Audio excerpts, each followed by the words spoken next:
Hello, hello! Welcome to our March Caprice Cosmic Art Showcase. I'm Espurr, one of the art leads of March Caprice this year, and I'm joined by my two co-hosts, Daybreak. Hello! And Shane. Yo! Today we have some stellar pieces by some stellar artists, so why don't we just go ahead and get started.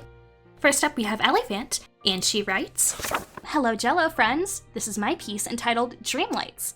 I made these as a passion project while recovering from jaw surgery back in January. Each one is made with love, either from me coming up with my own design or loosely following along to the emotes I commissioned for my Twitch channel. If you like them, they need a good home. Please go to the Artist Alley on our website, marchcaprice.com, for the link of how to enter the free giveaway to win these. And take a look at all the other amazingly wonderful, fantabulous art pieces on display from our lovely participants. Thank you, and happy March Caprice." Aw, happy March Caprice, Ally. Happy March Caprice, Ally. Happy March Caprice. So you can actually win these. That's cool. Yeah. We'll flash them in the chat as this goes up, as this premieres on our Twitch channel. But in the meantime, these remind me of those. I used to have those light brights at my grandmother's house. I used to play with those all the time. So it's really cool that they're not a lost art. They're still being made. Yeah. It's so nice to see like art that is not just like illustration, but like arts and crafts. You know, eh? Yeah. At least, I don't know about you guys, but I need frog. I must have frog. Look at frog. I'm sorry, we're gonna have to fight for frog. That's the rule. Oh my god. The Allyphant Dreamlight Battle Royale. Yeah.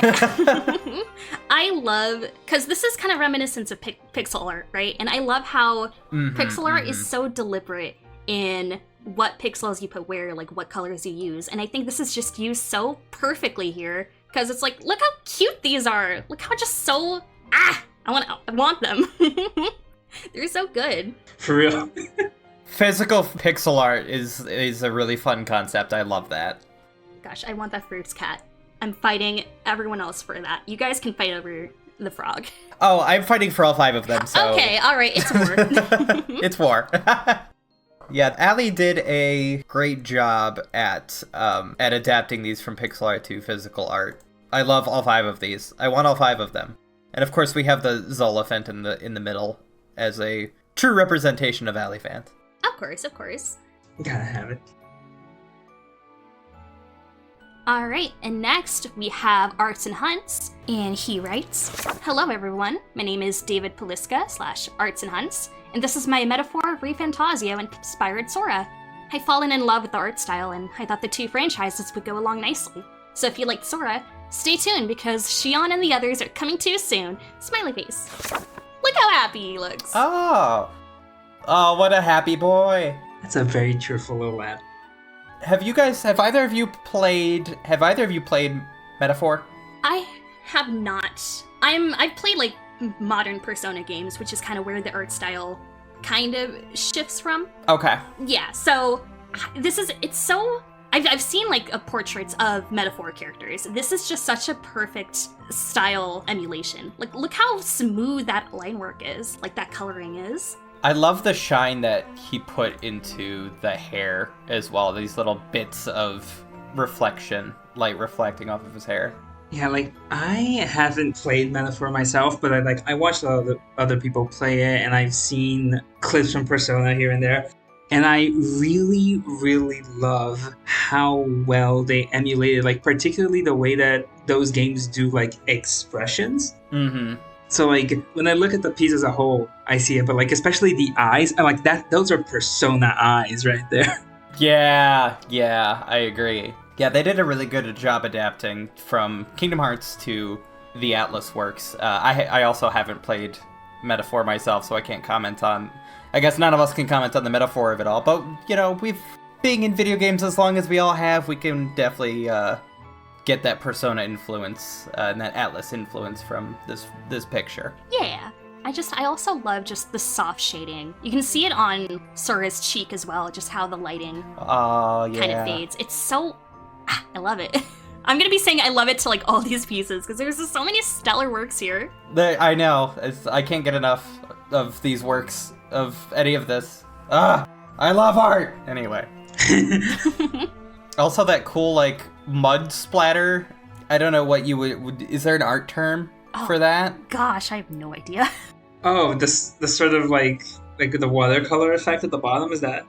Yeah. The very watercolor effect. That's a good way to put it. Yeah. That's a lot better than mud splatter.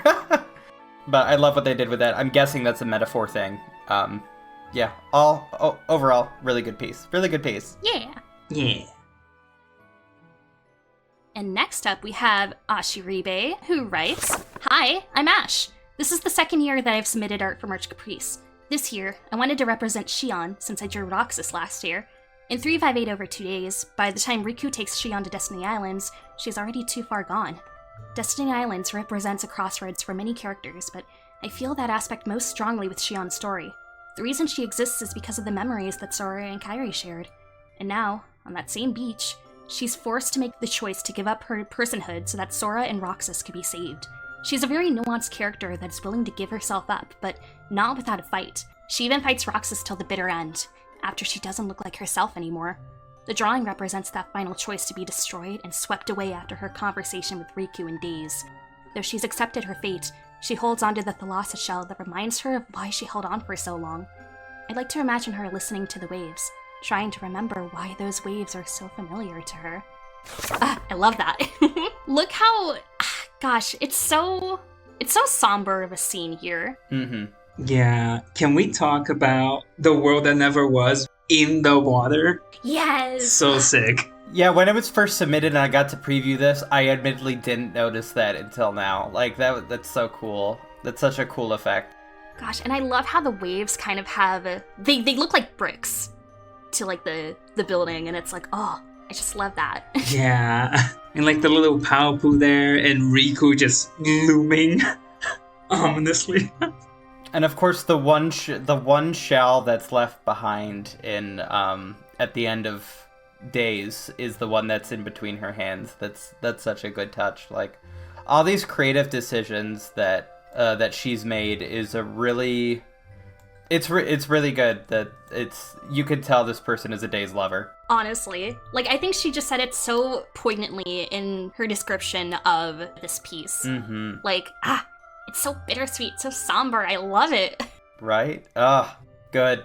That's so good. Yeah. I'm also in love with the gradient of the waves as well. How it goes from this, how the world that never was like naturally blends in with the water, and it goes from this like dark up until this very light colored as it gets closer to Shion to kind of reflect the darkness of the world that never was and the light that Shion brings to people. I don't know if that was intentional, but that's what I'm getting from this.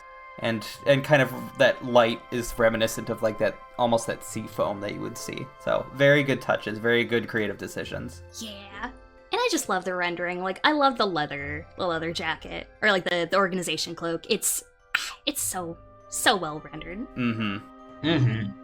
And the gradient in her hair too is very good. The different tones of her hair is a really good choice. Really good touch. Very nice. Alright, next up we have ASpaceAce, who writes, "I wanted to do something fun this year to balance out the angsty piece I did last year. So here's my favorite Disney movie, my favorite trio, and a return to the galaxy art I did when I first started doing digital art, all on one canvas. Putting my signature on this felt a little redundant though." I see what you mean. But I love it though. I love the Treasure Planet inspired ship, just the Days trio. Just going on a trip. I love that. Yeah, as a unabashed sucker for a Treasure Planet, especially, I love that they went for like the cosmic dust thing, because one of the scenes that sticks with me in that movie is them just like running their hands through like this comet tail, and I'm like, yeah, I'm so glad they went with that, and to pick like the Seesaw trio, a trio that really needs some like good fun times. Yeah. Lovely.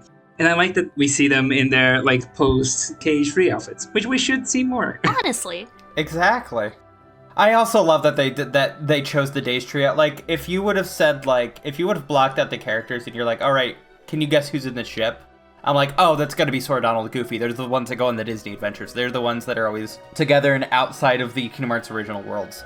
But like the idea that's like, you know what? other people get to have Disney fun. Let's let that Days trio get out of their depression and get out and explore Treasure Planet. Like, that's such... I'm so happy for them. Yeah. I love the touch of the cosmic space dust kind of billowing up into the ship like little water wave sprinkles or whatever, like how... Oh, yeah! Yeah! It's like they're actually surfing through space. It's so cool. Yeah, and how Shion's blocking her face like it's an actual wave. Yeah! That's so cool. Yeah, like it's splashing. And then the stuff on the sail, too, that's a good touch. And they have the sail they have that hexagonal pattern that they have in the movie. Like, you could tell that they're a Treasure Planet fan as well. Oh my god, I didn't even notice the hexagons until you mentioned it, so I'm closely inspecting it now, and yeah, they're there. Mm. Yeah, same. I'm not exactly what I'm guessing this is digital art, as most of the submissions we get are, but I love that the strings that are holding up the sail almost have this chalk look, and it kind of gives this very I don't know. I like the idea I'm walking along in the park, Mary Poppins style, and this is one of the paintings I'm seeing. Yeah, it's... The way you say that, it's giving that one moment in Ferris Bueller where the guy is at the museum and he's staring at the pointillism drawing, or the pointillism painting, and it's just zooming so closely in and just seeing all the fine details, and it's ooh, we zoom in here, we see all the fine details. Ooh, I love it. So good. This warms my heart. Next up, we have Astronma, who writes, I wanted to share a concept that I've had for a while. Originally, I just wanted to give Zodiac Aqua a redesign initially done out of sheer pettiness, but I ended up making Zodiac Terra and Ventus, and it snowballed into a fun concept I hope to explore in a one-shot comic I wish to write.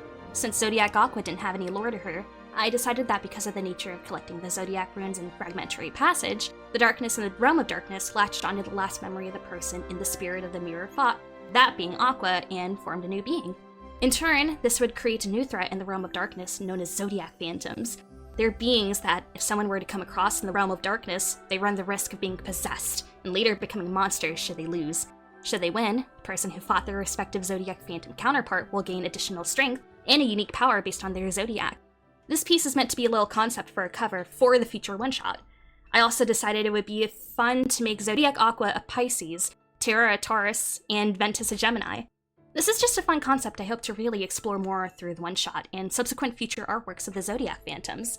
That's a really fun concept. I love that. Whoa. Yeah. If you ever want to submit that comic for March Caprice, we would love to. I want to read this. Yeah. I want to read this. March Caprice 6?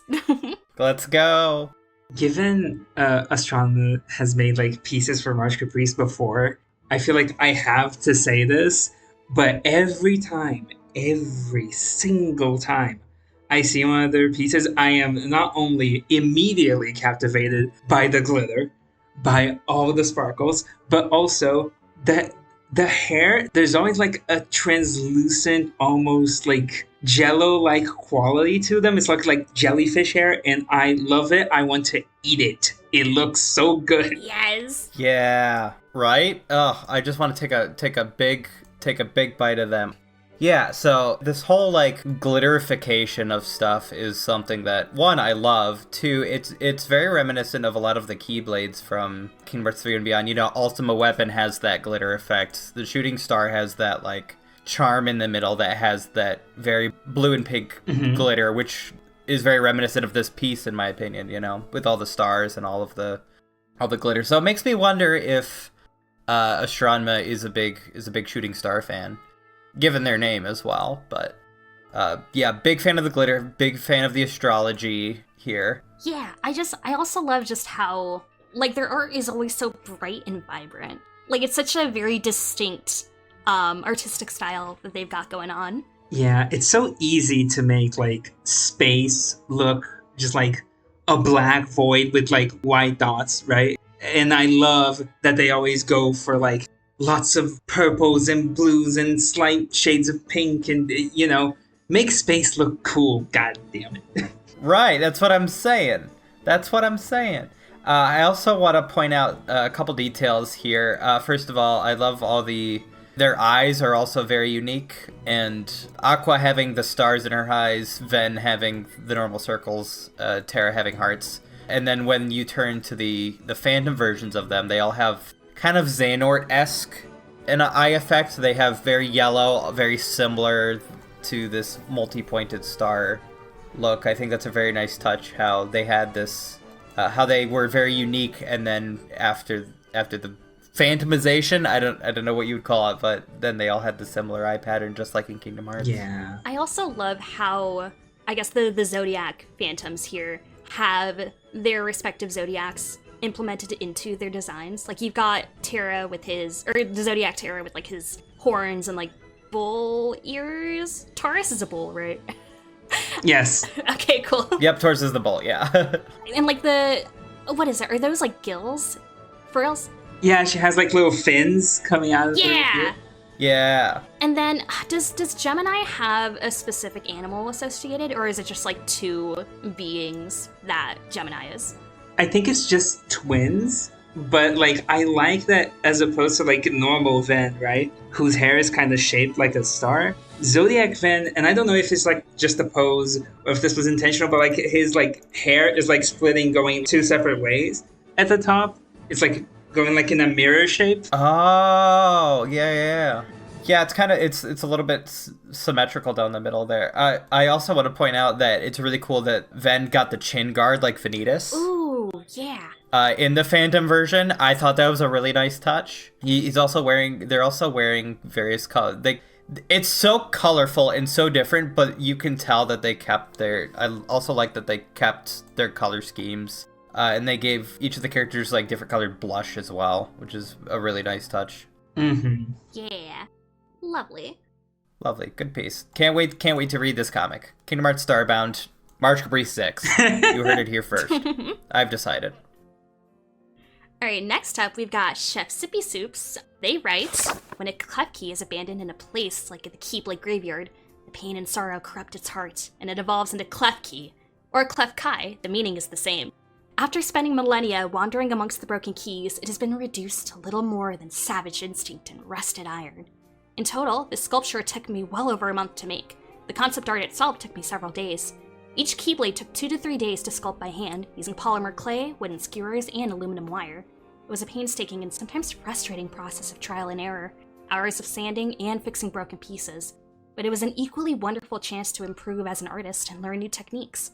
Double round aluminum wire forms clef key's skeleton, allowing it to support itself on one arm and hold aloft 3 keyblades without fear of breakage. This is by far the hardest part of the entire project, balancing the pose between stability and readability, and I had to break the entire left hand off and remake it when I realized Kingdom Key was positioned wrong. The rocky base is made of insulation foam, textured with various tools and pounded with real rocks for that authentic look. Everything is first painted with an airbrush for a smooth, consistent paint job, then small details are painted in by hand. This is my first time attempting to paint rust, and I'm incredibly pleased with how it came out. I absolutely love working with polymer clay because it's such a versatile and unique medium. It doesn't require much more than a couple simple tools, an oven, and the willingness to make mistakes. It forces me to think in 3 dimensions and solve problems that other mediums do not have. When's the last time you've had to consider how the forces of gravity will affect your drawing? Or how to hold your 3D model so that you don't smudge the details you've just spent an hour working on? Figuring out how to overcome these challenges becomes just as rewarding as the process itself. This is my first time participating in March Caprice, and I've met so many wonderful and talented artists. This community is something truly special. Aww. Same. Big agree. For real. This is so cool. As a Pokemon fan, as is evident by my screen name, I should hope, I adore this to bits. Look how cool this looks. Right? This is amazing. I love that this definitely they did such a good job.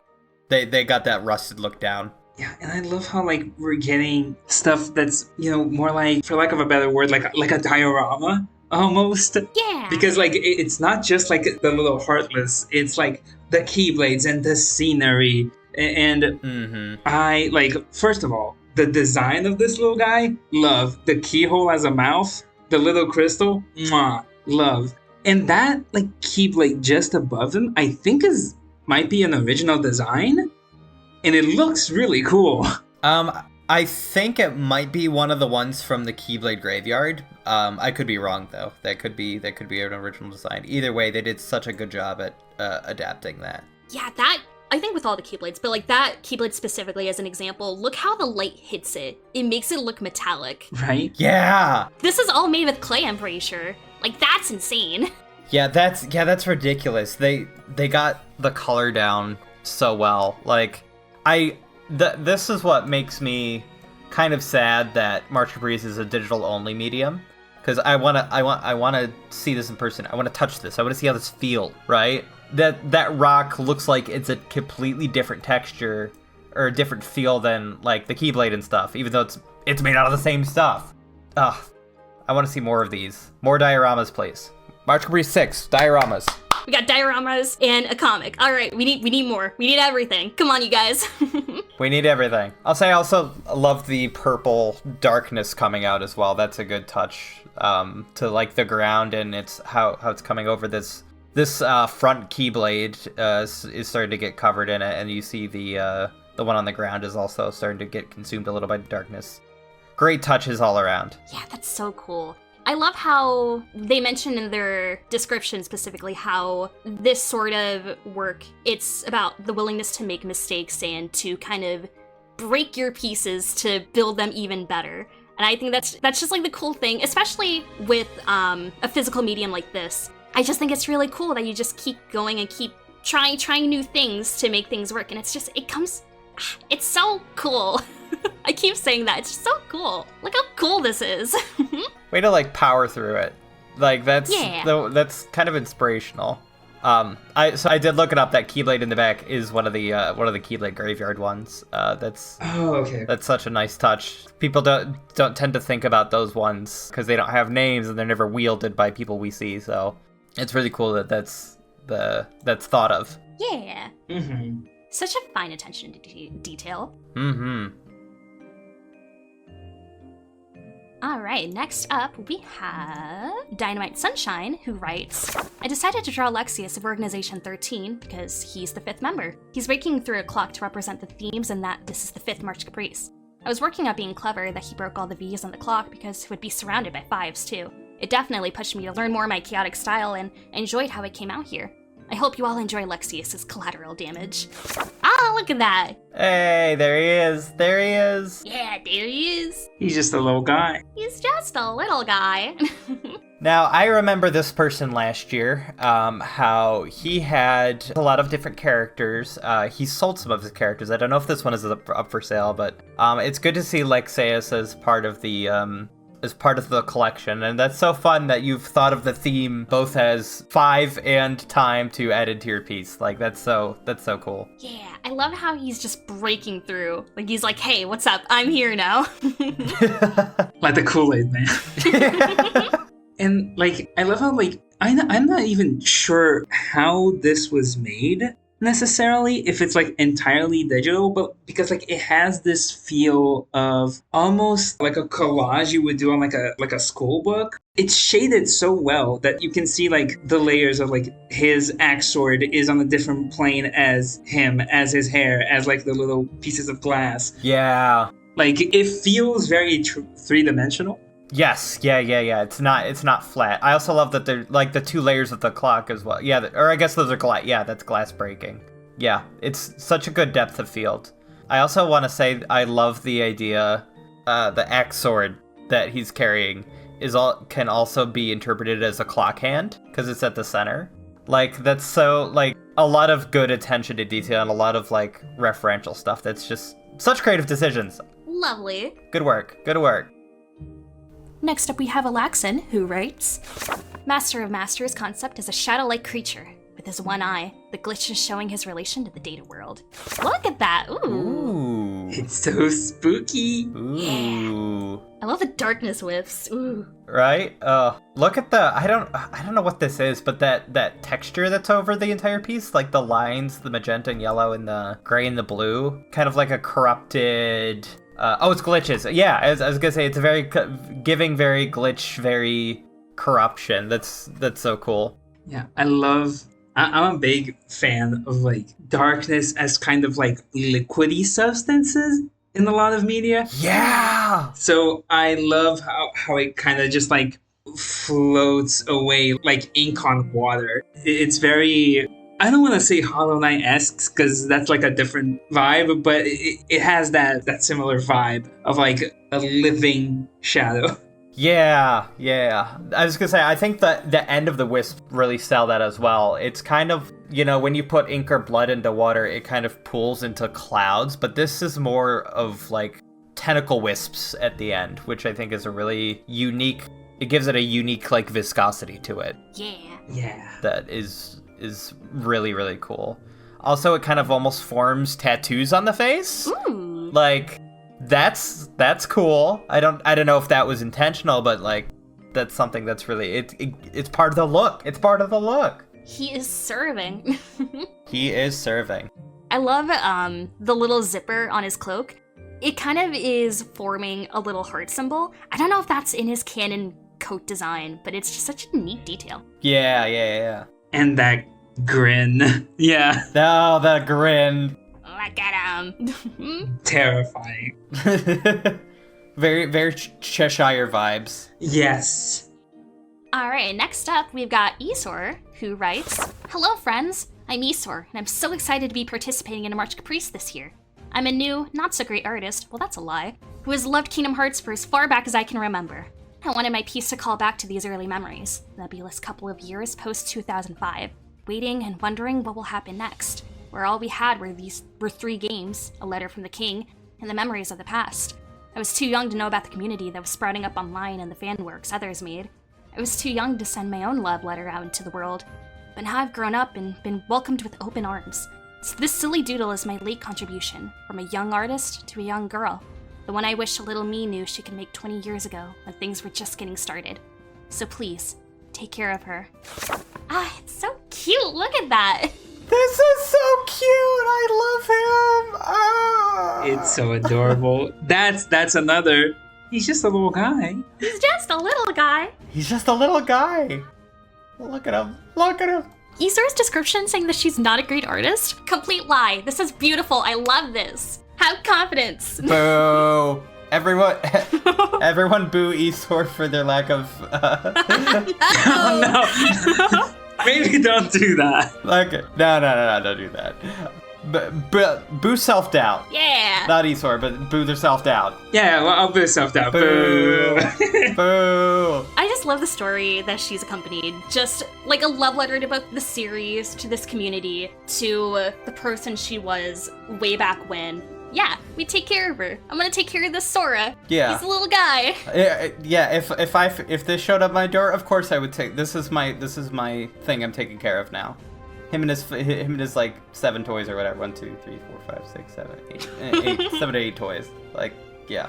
I love how they decided to include all of these little bits of iconography that, in my opinion, are some of the ones that stick with you, right? So KH2 was my first game, right? So things like the little struggle crystals and the Seesaw ice cream and the struggle bat are all things that I seared into my memory and very comforting just when I look at them. So. This is great. And obviously, the Paupu and the little money and messages in a bottle are all very... The message in a bottle is iconic even outside of KH, but they evoke a certain vibe. Oh yeah. Yeah. Yeah, and when you finish KH2, especially if you're in the North American release and didn't have the big final mix scene at the end, all you really have to go on for the next game is the 3 soldiers and this little letter in the bottle. What does the letter say? What does Mickey want? What's going on?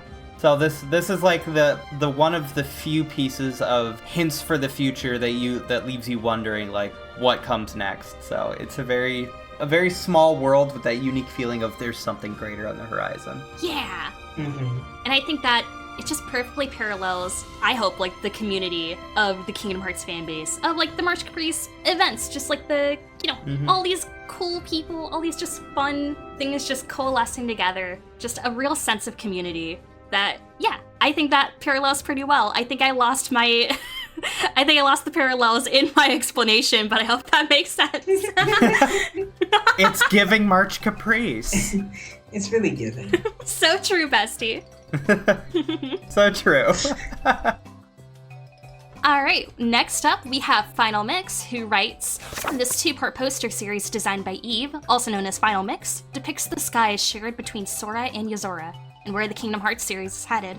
With both characters linked to skies, the left side of the design is filled with lighter blues and images of Sora being put to sleep after his confrontation with esoR. The scene then transitions to night as the right side of the piece is then dominated by dark blues and images of esoR and Quadratum. finalmix is a graphic designer heavily inspired by the metal aesthetics of the mid-2000s that took over the video game industry's print and web design language. They aim to spark a sense of gaming nostalgia through use of style while also depicting video game scenes using abstract compositions. Well, they certainly delivered here. Look how cool this looks. This is very much giving like desktop background from the early 2000s. I see it. I see the vision. Yeah. This is someone who like I've seen on, social media for like years, and it always excites me whenever I see something from them because the vibes are so perfectly captured. Mm-hmm. From like the choice of text and like that thing that trailers and magazines used to do where they use like different sizes for like different words when they're typing, or they just like slap a bunch of images on top of each other and make everything kind of hazy and like dream looking. It's this is great. Yeah, like what the heck is that thing on the left? What is this thing? Who knows? Who cares? It's cool as heck. I vibe with it. I also want to read the thing on the top because I don't know if the gallery will allow for this, but it says esoR says he wandered into Shibuya and went through some trials. This means his situation is the exact same as Sora's, and he's been transported out of this world as well. The battle that ensues transports the two to the top of the 104 building in Shibuya, Tokyo. That gives very, like, if you were to have one of those, like, gaming magazines, Game Informer, or, like, those Guinness Book of World Records that has little descriptions of what's going on in the image, like, that's very, a very good description of, like, hey, here's the basic thing of what's going on in these images. Like, once again, good vibes all around. The overlay of the timetable at the bottom, the choice... Like you said, the choice of images all around Shibuya, the light to darkness from left to right, all chef's kiss. So many things like packed into it without it seeming cluttered either. Yeah. You got your Zora, you got Sora sleeping, you got the Master, you got Gigas on the bottom, you got Sora getting frozen, like right next to like the big Sora on the left. And it's just like, just in there if you pay attention. It's a lovely sense of composition. Yeah. It's great. So much to look at. And of course, all in the center, the words, I will save you, like edge. Such edge. The best kind of edge. Oh, it's so good. Love it. New desktop background. Next up, we got Jaelendilla, who writes, this year's artwork for March Caprice have done an art piece I've redrawn every year since Kingdom Hearts 3's release date, as a love letter to the game and the series. This year, I experimented with risograph printing for the first time, and found it to be a very challenging process, but found the end result to be worth it. I find it fun to work in a minimal color palette and more relaxing as well. Having recently replayed all of the Kingdom Hearts games last year, I'm happy to share and showcase fan art for my favorite video game franchise. Happy March Caprice, and may your heart be your guiding key. Look at that. I love monochromatic color schemes, and this is just so well done. It's such a great sense of values that we see here. Yeah. Mm-hmm. And it's so like light in the sense of like having no weight. The hair is so floofy. The clothes, like, they kind of poof up in a very, like, classic Disney cartoon way. Yeah. And with, like, the heart and the clouds on the bottom, and, like, the positioning of Sora, like, being, like, slightly outside of the frame with his hair poking out, really makes me feel like the little, like, sort of current of air that's, like, pushing him up. It really makes me feel that whoosh. And like between all that and the smile on his face and the monochromaticism, I'm making words up now, of it all, is like, it makes me feel the sense of like peace and like kind of similar to like how the 100 Acre Wood feels. Very happy, very light. This is like no thoughts, head empty, and all is fine. Yeah, it's so serene. It's a very Steven Universe when he's in his element in the show. Oh, yeah. Yeah. Pose. Oh, gosh, like the one scene in the movie where Steven's, like, floating in the air after, like, a very climactic song moment. And it's like, it's giving that. It's giving just, it's so good. Yes, precisely that scene with the moon and everything. Yeah. It's like, we don't have to, and that song is even, like, so Sora coded. It's like, we don't have to fight, like, he's, you know, I mean, Sora likes to fight, but, like, you know. Do you see my vision? I see the vision. Thank you. Absolutely, yes. Same brain. Let's go. Next up, we have KaffreeSun, and he writes, "Hi guys! For my piece, I wanted to focus on a member of Organization 13, namely Xigbar. Or is it Braig? Half Xehanort? Or maybe Lushu? There's too many. I wanted to capture the mysteriousness of who he really is, and his smug cockiness he displays throughout the series. The piece went through a couple of iterations. Originally, I had planned a brighter piece with the Keyblade graveyard as the backdrop and his hood down, but I instead went with what we have now, with his hood up, covering his face and surrounded by darkness. I was really happy with how it turned out, and hope you like it too." Ooh, look at that. It looks so menacing, I love it. If your eyes aren't glowing when you make art, like, what are you doing with your life? Like, that's such a cool glow to his yellow eye. Your piece has to have glowing eyes, and you yourself have to have glowing eyes whenever you're making art. That's like the mark of an artist. That's true. If your eyes aren't glowing, you know, you give up on art. You heard it here first. Give up on art. Happy March Caprice. Oh my God. Happy March Caprice. Happy March Caprice. On the eye thing, it's true. It's true. All the while I'm working on March Caprice, sometimes I would like look over and Espurr would just be sitting there with the light of God in her eyes. I frequently am in rooms of darkness, so that way it's even more pronounced. It's even more striking, so people can see it. Yes, all artists have like vampire eyes and live in shadow. It's true, I've seen both of your eyes. This is how we can track each other, Daybreak, in a room. Yeah, exactly. Reconnect is gonna be great. Yeah!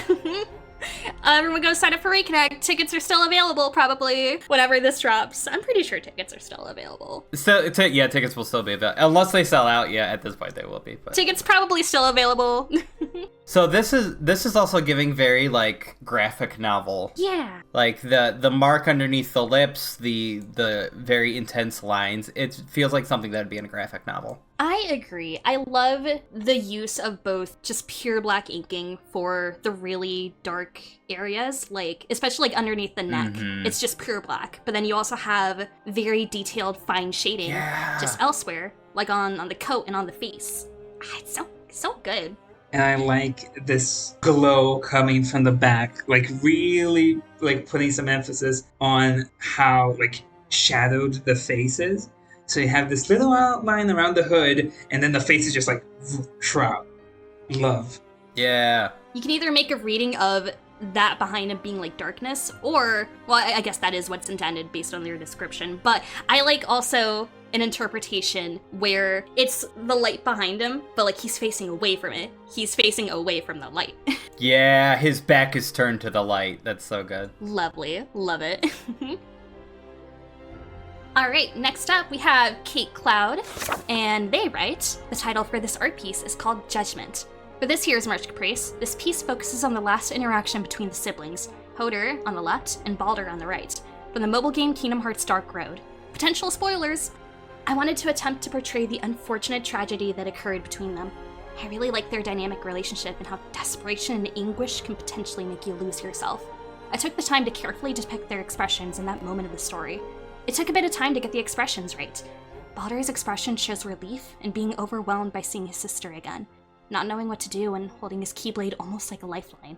On the contrary, for Hoder, it made more sense to me context-wise that her expression remained neutral and calculating.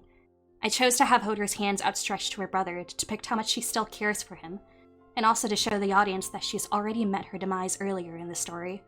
From her perspective, she would be making a difficult decision as a keyblade wielder, choosing the greater good over her love for her brother.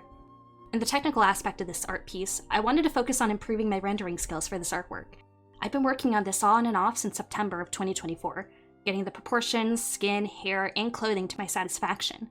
There were times I would sit at my computer for so long that I could no longer tell if a part of the artwork looked right or not. My solution was to step away from the art and come back later with a fresh perspective.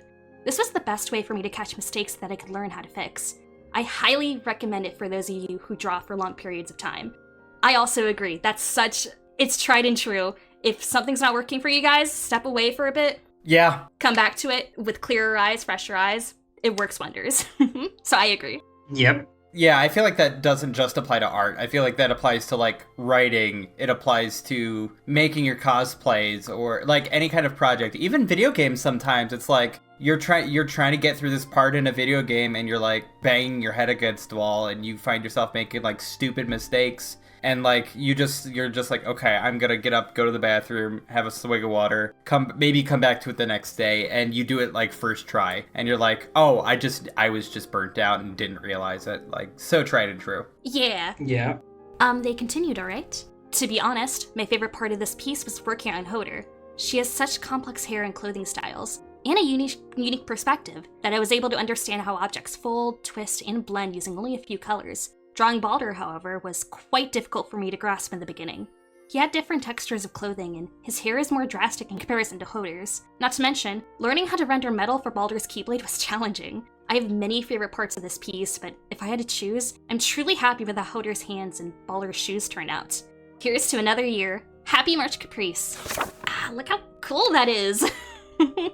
It has, like, something about, like, the composition of it kind of gives me, like, a little bit Renaissance painting with how, like, Hoder is framed. And, like, a little, like, hints, especially in the way it's colored. Especially, like, her dress and, like, the little bow on her back. It has, like, a little Yoshitaka Amano to it. Oh, yeah. I love it. Yeah, it's very, like, reminiscent of his Final Fantasy works. I see the vision, like, if you throw the words Final Fantasy and this art behind it and outline the color, like, boom, you're good. That's a Final Fantasy art. Gosh, I love just the artistic decision to have Hoder. We don't see much of Hoder's face. It conveys super well how the artist claims that, Hoder is very calculating in this moment. And I think that just works so well to accentuate that. Gosh, and look how her hand just caresses his hair. Mm-hmm. And it's like, you can really feel this poignant moment where she's already made her choice to, in the story, to attempt to strike down Baldur, despite how much she loves her brother dearly. And the emotion of this piece is so palpable. I adore it. Yeah. I love how Hoder has her, like, how the darkness around her, there's this glow to her, and how it, like, this is definitely an intentional decision. How she has it, Baldur does not. And how much, like, it really makes the white hair and the white clothes and, like, everything about her glow, like, very, very ghost-like, very... They depicted her as somebody in the afterlife very well. I think it comes through easily, even if you didn't know anything about this series. Like, you could tell, like, oh, that's a ghost of someone. Yeah, it's such a smart decision, because I think it also doubles as, because Hoder's the only thing really having light. Like, you can see some light hitting the ground where she is, because she represents the light that Baldur sees out of her. Like, she's very firmly on the side of light. And that's not really a good thing in this story. It's such it's such a tragedy, and it's in the best of ways. And I think the artist just conveys that so spectacularly here. Mm-hmm. I also, like, just love the decision to render Baldur with, like, a very, like, sweet expression on his face. Because, like, yeah, at this point in the story, he has gone maniacal in many ways. But then the second his sister shows up, he's like, oh, little baby boy. Baby. I also know this is kind of a perspective thing, so we're kind of forced to do this a little bit, but I love how there is, I'm choosing to view it as, like, how close the darkness is to Baldur and how far away the darkness is from Hoder, and how she's kind of, I feel like she's the one that's breaking up this cloud of darkness, like it was surrounding him, and now it's, like, going out because of Hoder. Yeah. And, like, that whole playing into the light thing. And I also want another thing, the ruffles in her coat is very ghost-like too, and very, adds to that ethereal vibe that she's giving off. Yeah. And gosh, just the rendering in general is just so well done. Like, the shading is impeccable. Mm-hmm. Love it. Alright, next up we have Kristi, who writes, "Hello, I'm a lifelong fan of Kingdom Hearts, and I dedicate this drawing to Friendship, Ice Cream, and Sunsets. This is the next part of my Game Case art series, which you can see more on my TikTok. I really love the use of the oranges and blacks. I love the scribbly pen. It's so fun. Yeah, that's something I always like respect too, because like especially like and I'm sure a lot of artists can relate. When I was like in my school years and all I had was a little pen and maybe one or two colors, this is what my sketchbook would look like. This is what was next to calculus or whatever. Yep. So I love when people recreate like that aesthetic, right? All you have is like, I think in this case it's an ink pen, but like, you know, a ballpoint pen or whatever pen is available to you and you just go ham. Mm-hmm. Yeah, it's such a perfect way to show that the tools don't make the artist. The artists, well, they don't make the tools. They use the tools, but, yeah, you know, you can use whatever tool and you can still make something super cool. Mm-hmm. I'm pretty sure this is physical and scanned. If Yes. it's not, if it's digital, that's insanely well. Oh my gosh, that'd be amazing. I assume this is physical as well. Yeah. Yeah. But yeah, I love it. I love the use of orange for, you know, because it's Twilight Town. Of course it has the orange scheme going on. Oh yeah. And of course, like, the use of white as well. Like, this isn't just like, it's not blank. It's using the negative space to light your drawing is such a cool thing. Like, the light shining on their faces is a very, like, but instead of using the orange that colors everything else, it uses the white. That's so cool. That's such a good decision. Yeah. And I love the very scattered blues we see on the sea salt. Yeah. Love the, like, little scribbles. That's so cute. And the sort of like depth of field by just choosing not to line things with the pen in the background. Just leave them orange. Mm-hmm. Mwah. Love. Yeah. Fred, what else is 358 Days Over 2 if not Friendship, Ice Cream, and Sunsets? Like, I could eat 2 out of the 3 of those things and, you know. Wait, which one can you eat? Jane, which one? You'll figure it out. Okay. Alright, next up we have Light, who writes, "Hi, I'm Light, an artist and writer who lives Kingdom Hearts. I was inspired by the OST Missing You, reflecting it through emotions of the Destiny trio pre-KH in the form of missing puzzle pieces near their hearts. I wanted to reflect the distance between them and the longing to reconnect. I decided to pair my art piece with my writing submission as well, so the art reflects the themes present in the fic. I thought about what Sora, Riku, and Kairi may be feeling pre-KH4, and their respective sides of the worlds, and who they might meet to help them shift through their feelings of missing their friends. May they line the pieces up and see each other again soon in KH4. Here's hoping." Let's hope so. Oh, this is so cool. I love this. All right, first thing, what's on that phone? Oh, it's a photo of the 3 of them. Oh, that's cute. Yeah, like the KH1 versions. Mwah, so cute. Yeah. Oh, maybe even like child forms, because I think that Yeah. Oh, yeah. Oh, yeah. because I think that like that's Kyrie's like 5-year-old outfit, or color wise. Mm-hmm. Oh, it might be, yeah. Either way, it's them before the horrors. Before the horror. Yeah, but before the horrors is a great way to put it. Kingdom Hearts before the horrors. That's Birth by Sleep's like subtitle. Lining the pieces up. I've never seen that used as like a jigsaw puzzle reference, so that's very both as Missing You and lining the pieces up. Coming to the conclusion, they're like, oh yeah, that's a jigsaw thing. Like, why didn't I think of that? Duh. Yeah, that makes sense. Yeah. Oh god, it's just such a fun, creative decision to make, and I think they convey it so well, you know, with the missing puzzle piece out of each of them. And it's such like a direct storytelling decision that just, it works so well because of how, like, yeah, they're puzzle pieces. They're missing each other's pieces because they're all separated, like, away from home. Mm-hmm. And it's like, it's so cool. And I love how like you can see the jigsaw itself, like most clearly on Sora's, but even on Riku and Kairi's frames, it's still there, like very subtly in the background. Yeah. I don't know how intentional it was. I'm sure it was. Dare I underestimate artists, but I love how the jigsaw pieces, like the missing ones are each over their heart. So it's like the pieces that are missing are the ones that are affecting their heart. That's so cool. Yeah. Always so. Oh gosh, does it? And I think it looks like the exact same shape of each puzzle piece. Mm-hmm. So it's like, they all got the same shape. They're all missing the same piece. They're all missing the same thing, and that is each other. Yeah. I also just love the lighting and the rendering. I think especially on Kairi's hair, I just love how the sunlight just hits her hair. Yeah, that final world, nice, like, glow is really well depicted in Kairi's section, and the different shadings in Sora in Quadratum and Riku in Quadratum, but Night is all really good instances of shading.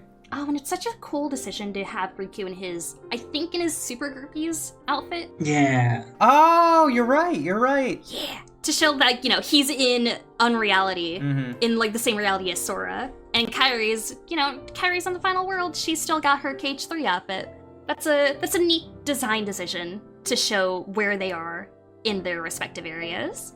One of my favorite tropes in art is when they make eyebrows that are normally behind hair in front of the hair, but they make it look transparent so it's still behind their hair. Yeah. Like, I love that decision. I don't know why that's a thing or who thought of that. That's good. I love when they do that. I see it a lot in anime. Yeah. And I think it's like a readability thing where it's like, see more of the eyebrows, see more of the expression. Mm-hmm. That's smart. And it's just tried and true. It's a classic. Yeah. All right, next up we have Liv, who writes, have you ever wondered how you would collect all of the data necessary for fight simulators and replicas of your subordinates without telling them about it? Just host and record an annual sparring tournament for them to show off their progress. 5 years after the founding of Organization 13, this year's final fight between the Superior and the Lunar Divider is getting heated, and although Xemnas welcomes the challenge, he might lose a leg after all if he doesn't pay attention now, because Berserk Syax does not take prisoners. That being said, I present to you, Show Me Your Hunger. The background is an entirely new area with stylistic elements inspired by Cage 2 and my love for owls. 358 over 2 days' game mechanics deserve to be lore, and I will treat them as such. None of the organization members have their signature weapons yet, so Syax is fighting with Gibbous for flying opponents, while Xemnas chose Fury for boss fights. Xemnas will use his Thorns of Nothingness like a bandage if the need arises. Syax is neither Norded nor a second in command yet, hence turquoise eyes. This piece is based on my fanfiction, Fruits of Effort Well Spent. So if you want to know how this fight progresses, you can find it on AO3. Both the fanfiction and this art piece were unique challenges as they were my first fight scenes in either medium, and it's allowed me to expand my range quite a bit. I do very much look forward to creating more for this franchise, and especially these two characters. Thank you for this opportunity, and may your heart be your guiding key. Ah, look at this. Look at it. It's so rad. Oh, there's so much going on. There's so much going on. Yeah. I know that, like, the thing we're going to, like, immediately be looking at is the fight and the blue fire and all that, but I need to draw attention to the background because I love all the little details. Like, you have the information from the day's menu on each fighter, and you have, like, their little health bars, and Syax has, like, his little, like, limit bar full. Oh, yeah. And, like, you can see, like, Xemnas' like, little weapon select screen. And the little Moogle sign on the vending machine. Oh, that's so cool. It's mwah, so detailed. I like the warrant. They have a warning programmed in there that says Berserk mode active. Do not engage him. Like, don't. Yeah. Like, this is something that has happened before. I love the little detail of Demyx consoling Axel, being like, "Hey, sorry, your friend's fighting the Superior." Yeah. Yeah. Larcene drinking is hilarious. Yeah. Yeah. Like, yeah, let's go fight. And Marluxia looking at her like, all right. She's a little too happy about this. And Zigbar's casuality. What do you think Vexen and Zaldin are, like, talking about there? Oh, they're arguing. Oh, for sure. Who do you think's on whose side? Like, who put bets on who? Oh. Ooh. Okay, Zaldin put bets on Xemnas because he's like, he has no love. He is obviously stronger. And Vexen is like putting his bets on Syax out of research. He's like, I want to see how far he can take this rage. Well, you see, his stats are better, so theoretically, he should be winning. I also like the idea that that's why that Demyx is controlling Axel. Axel put a lot of money on Syax, and it is very apparent that it's not going well. Like, his HP is a lot lower. Sorry you lost your huge bet, my man. Oh, I love the detail on Xemnas' shoes. What's that? Oh, what's that little effect? The one above the shoes, like on the ankle? Yeah. Is that like... I think that's the bandages that he's using, the thorns being used as bandages they were talking about in the description. Oh, yeah. Oh, that's really cool. That she was talking about, yeah. I also love the lightning effect. It's kind of giving, like, that trope in anime where they use blood as a, blood as a weapon. It's kind of giving that a little bit, how the blood is coming out of... Maybe that's just electricity, but once again, headcanons. Sorry, I'm just still noticing things. Like, I love how, like, they have, like, different camera angles for the fight in the little screen. So you can see, like, Syx from above and Zeniths from behind. This is so cool. One of them's broken. That's so good. That's such a good touch.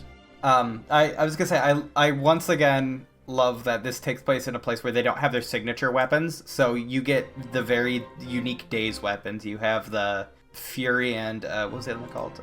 Gibbous, I think? Gibbous, yeah. Fury and Gibbous being used instead of the normal... Shoot, I used to know the names of all the weapons. Wow, fake fan. Yeah, right? Fake. But the normal ethereal blades and the normal claymore being used. So, love art that changes things up. Yeah. I also just love how the blue flames just lightens up from the bottom, like for both Syx and Xemnas. I think it's just such a striking effect. Yeah, and Syx getting claws in his berserk mode. Let's go. Oh, yeah. Oh, and I love the X on his face, like glowing. Expanding, like, yeah, like glowing. Yeah. I think how it does in canon as well. Does it? I've never noticed that. I think in his, like, DM. I don't know, I could be wrong. Oh. Don't quote me on that, I could be wrong. I don't remember how visible it was in, like, Cage 2. It's been a while. But it's definitely a thing in 3. Like, it's like a tiny little cut normally, and then when he goes berserk, it's like a gash. Oh, that's cool. I've never noticed that. I also appreciate the detail that because Xemnas is using these particular blades, these are a lot sharper than his normal rounded blades, so the cuts on Syx are, like, it's cuts instead of blunt force trauma. So there's cuts into his coat that are there instead of like burn marks that you'd think normally would be in there. Do you think this fight might be where Syx gets, like, his X cut on his face?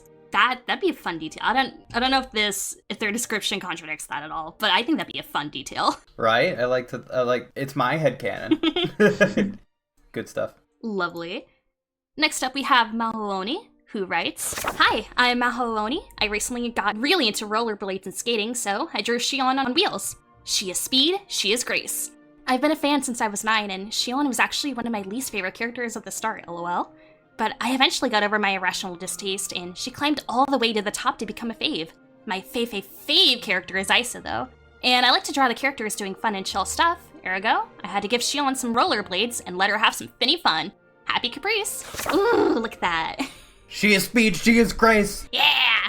I love the dynamic posing. That's so fun. Yeah. Yeah. And how, like, using the clothes to, like, accentuate that. So, like, the skirt moving in certain ways, or even static things, like the antenna, giving it, like, that little sharp, movement feel.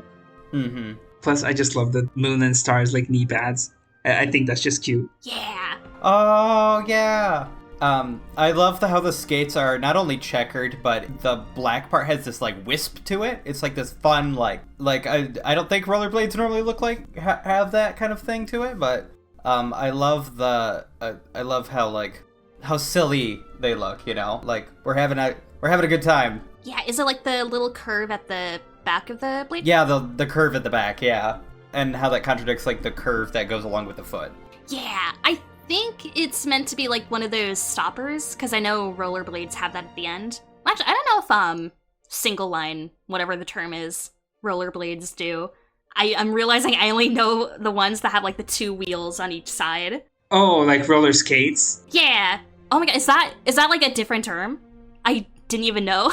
Yeah. Yeah, skates are the 4 and blades are the 1 line in line. The ones that are, like, in a row, yeah. And the stopper is up front. Okay, so I'm spouting misinformation. I'm sorry. I think you were on the right track, though. I just now am realizing that they all have that thing in the back. I've never realized that before, because I'm also used to roller skating rather than rollerblading. So I'm like, no, stoppers are usually in the front. Nope, that's for skates. Well, still, I love the line of actions. I love how the line work. It has just such a great flow to it. Like Daybreak, how you were saying the clothes really accentuate that motion. It's just super clean. I just love how it flows. And like on the staying on the clothes, but like going a little bit towards like the fashion of it all. Great in canon representation, because like the classic trans girl combo of hoodie and skirt is it. Yeah. Let's go. Oh, we love that for her. Oh yeah. Also, I love how this is giving very like mid 2000s like the knots vibes, because she has it's something that was written in the knots or the 90s, but depicted as something that is from the future, because she has a wired Walkman, but it's this futuristic, like pointy, very edge headphones. So it's like, it's what people in the 90s and the early 2000s thought the future would be like. And I think that's such a cool touch. Oh, I can kind of see that, yeah. I love the connection to Roxas with both the little symbol on the coat and the checkerboard rollerblades. I think it's a neat touch. Yeah. Yeah. Oh, and I just noticed the cute like cloud at the bottom too, and the wisp and the image on the left. Yeah. How they're depicting like motion, and that kind of goes with the clothes, what you were saying earlier, Daybreak. Lovely. Alright, next up we have Marginalumna, who writes, "This is my third art piece created for March Caprice. It's a multimedia piece using alcohol markers and colored pencils on top. I first tried out this technique on last year's submission, and it has since become an important part of my art. For this illustration, I hope the texture of my medium could bring a storybook quality to a scenario I've wanted to see from the games. Sora finally thanking Naminé." Oh, I adore this. Aww, I love this.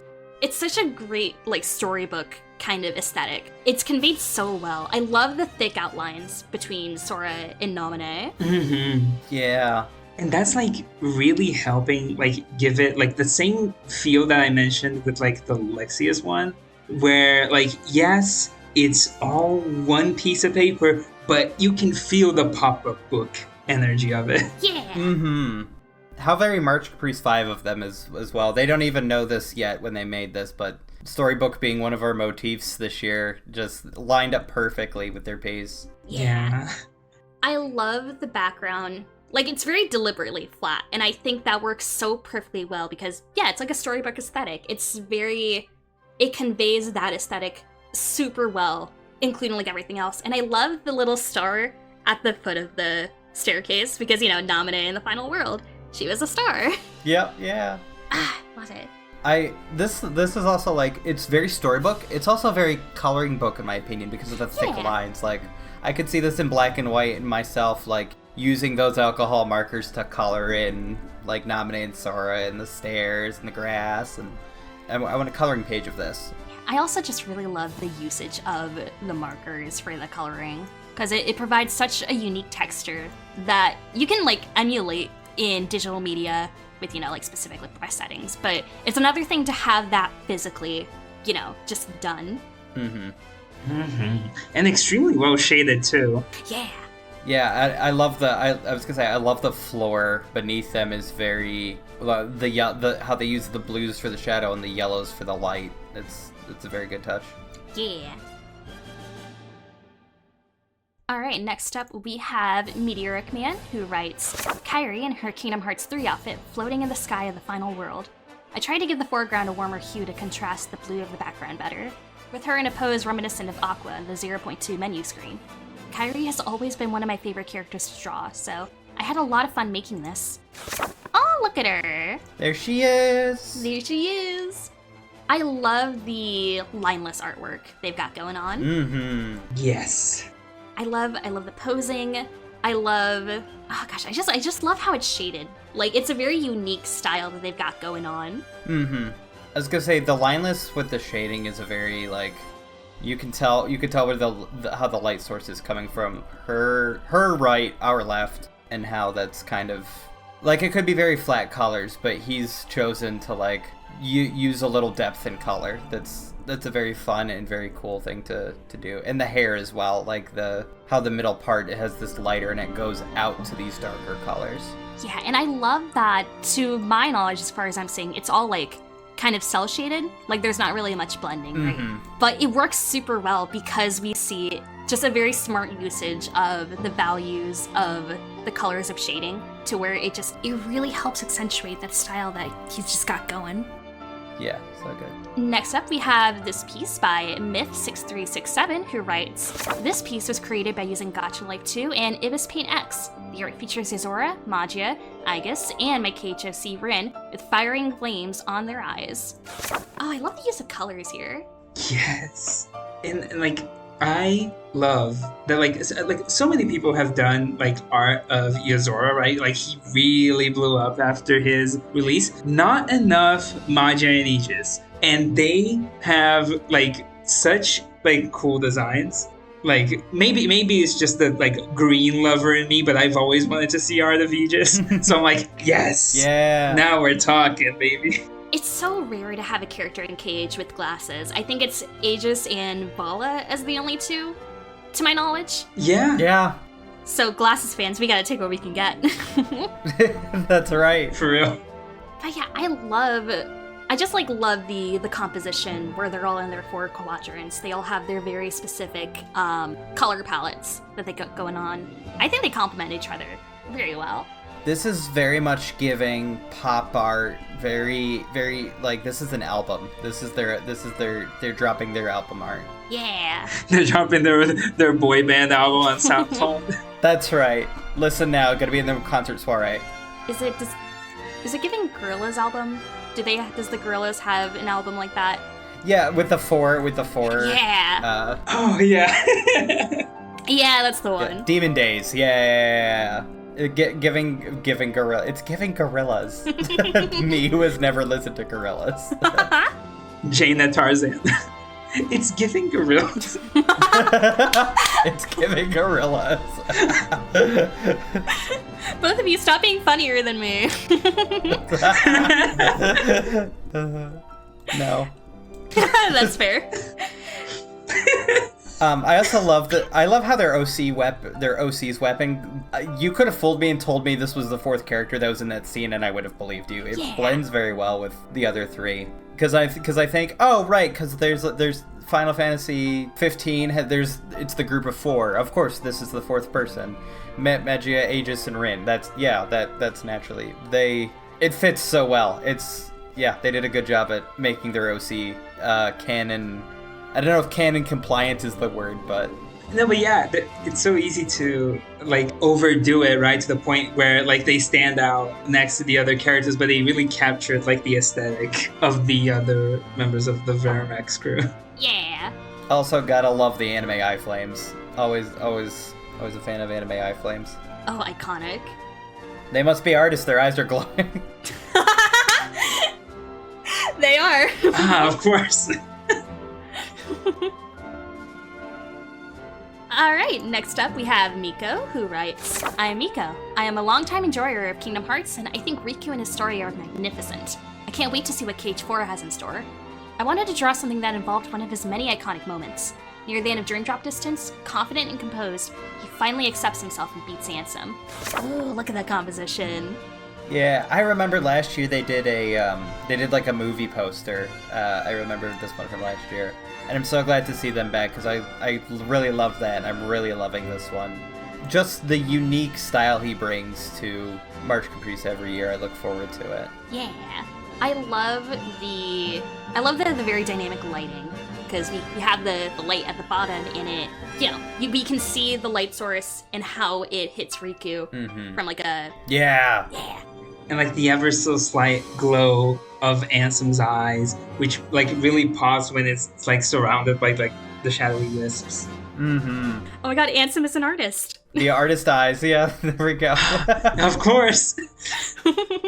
The art of darkness. Let's not beat around the bush here. This is another great addition to Buff Riku canon. Yeah, Buff Riku. Let's go.